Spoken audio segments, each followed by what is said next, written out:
Salut à toi Futur Trader et bienvenue sur cette nouvelle vidéo. Ici on va essayer d'inclure une autre probabilité dans la stratégie en globalité pour pouvoir prendre en position sur le marché avec le Pro Context. Donc on va continuer dans l'explication du Pro Context et comment fonctionne. Alors parfois avec Pro Context qu'on va utiliser, donc ici dans les paramètres, on va utiliser les signaux semi-auto. Donc les signaux semi-auto s'utilisent seulement en Nkanashi. Si vous n'êtes pas en Nkanashi, ces signaux-là ne fonctionnent pas normalement correctement.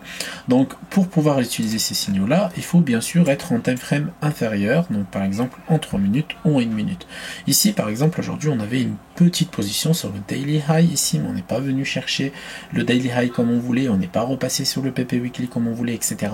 Mais l'indicateur lui, il a détecté une vente au marché, un fin de flux potentiel, et là ce qui s'est passé c'est que le marché s'est bien retourné une fois qu'il y a eu l'indication suivante. Maintenant on va passer en 1 minute, vous allez voir qu'il y aura peut-être d'autres signaux qui vont être exploitables. Donc celle-là c'est une condition presque parfaite. Donc nous on a pris une position juste là tout à l'heure avec notre compte de trading qui est juste là, voilà, qu'on n'a pas oublié.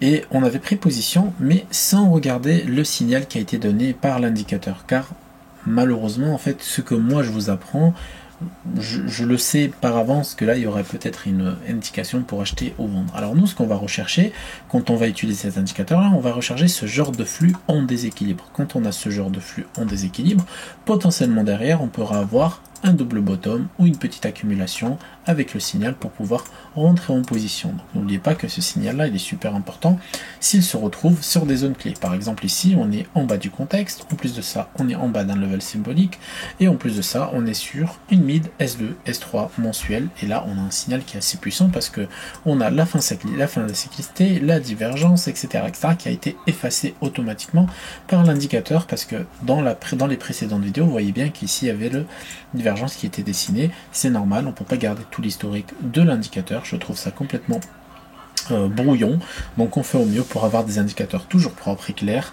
et pour interpréter le prix en temps réel sur le moment. Donc là le signal a bien fonctionné, donc on voit que c'est le signal qu'on a pris tout à l'heure. Ici, pourquoi ce signal là n'a pas fonctionné? Tout simplement parce que on a eu le flux qu'on voulait, mais malheureusement on était loin d'un daily high ou un PP weekly, et là on voit par exemple sur l'indicateur qu'on pouvait peut-être exploiter cette opportunité parce qu'on est revenu chercher le daily high qui a été dessiné automatiquement par le Pro Auto Level.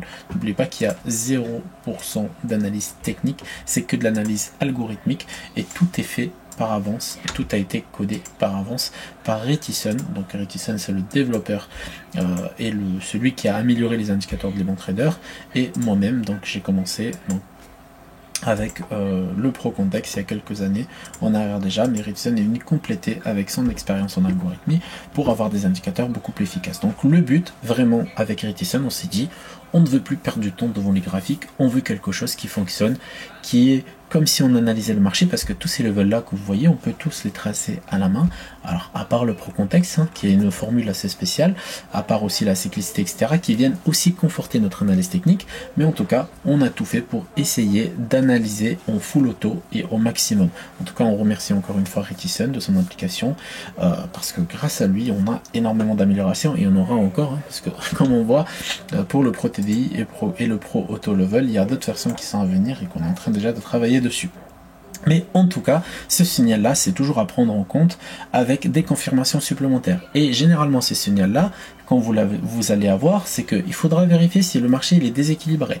Une fois que le marché il est déséquilibré, par exemple, on peut vérifier rapidement si le marché a été déséquilibré ici. On peut le faire manuellement. Par exemple, on va faire ça. Voilà, on voit que le marché là il y a eu un potentiel déséquilibre. Donc si on revient en arrière et qu'on met le replay, donc logiquement on devrait avoir... Ah, il faut aller peut-être en 3 minutes.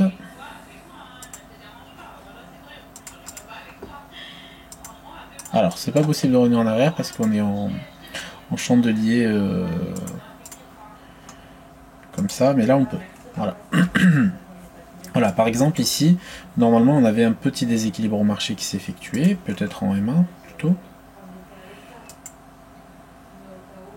Voilà, on va attendre un peu que le marché voilà, déséquilibre, ok, vous voyez, si vous avez mis l'alerte, vous aurez eu votre déséquilibre, vous avez 0,5% minimum de déséquilibre, et là on était bien au-dessus d'un daily high, on était bien au-dessus d'un contexte, on était bien au-dessus de notre ligne de signal, et si on regarde rapidement en Ikanashi, donc on va re-regarder en Ikanashi, donc on avait le signal un peu avant, donc il fallait juste attendre que la structure se termine pour se former, et avoir une bougie de confirmation en chandelier au-dessus d'un niveau important, et là le marché s'est bien retourné de quelques points, donc là on parle de 92 et là tout de suite 113 points, donc voilà, ça reste très pertinent. Donc ces signaux là à prendre en compte bien sûr que en Ikanashi pour espérer avoir une fin de flux au marché pour pouvoir rentrer sur un signal de reverse. Après on peut utiliser ces signaux là pour de la tendance, on peut utiliser ces signaux là pour de la contre-tendance, on peut utiliser ces signaux là dans des ranges, etc., etc.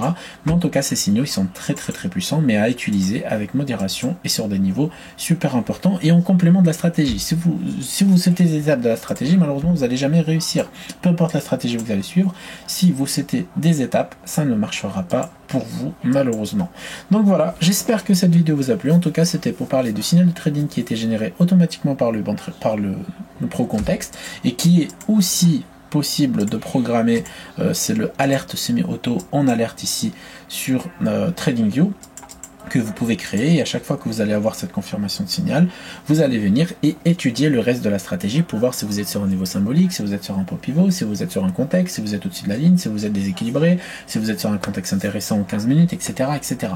Donc là, rapidement, en 15 minutes, on peut revoir rapidement le travail. Donc en 15 minutes, on avait bien le canal de tendance qui a bien été touché, donc ça augmente les probabilités que le trade fonctionne, et c'est comme ça que le trade a fonctionné. Alors là on a une très belle divergence quand même qui s'est mise en place, on le voit ici, hein. Malheureusement lui il prend un peu plus loin, mais c'est de l'algorithmie, mais visuellement ça se voit, hein. Et c'est comme ça qu'on arrive à avoir de la performance, parce qu'on va rajouter le petit côté humain. Donc n'hésitez pas à mettre un petit commentaire et un petit like, et de vous abonner si ce n'est pas fait, et je vous souhaite une bonne journée, et à la prochaine.